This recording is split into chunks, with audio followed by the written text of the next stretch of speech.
प्रयाग कुंभमेळ्यामध्ये घडलेल्या दुर्घटनेपासून धडा घेत राज्य शासन आणि प्रशासन सतर्क झाले असून या पार्श्वभूमीवर विभागीय आयुक्त डॉक्टर प्रवीण गेडाम यांनी येथे भेट देऊन त्र्यंबकेश्वरमध्ये आगामी कुंभमेळ्याचे आयोजन करताना प्रशासनाचा चांगलाच कस लागणार आहे।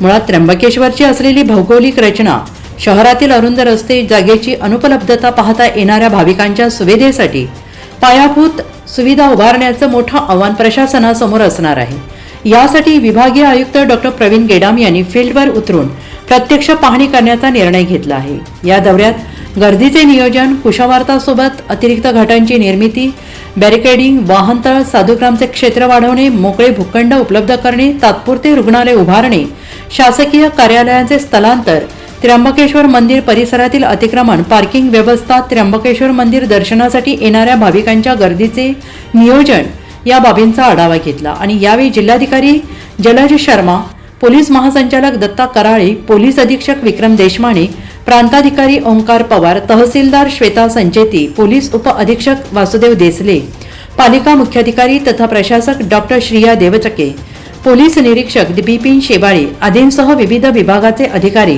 गावातील अनुभवी नागरिक उपस्थित होते। NCN न्यूज साठी राजेंद्र धारणे, त्र्यंबकेश्वर।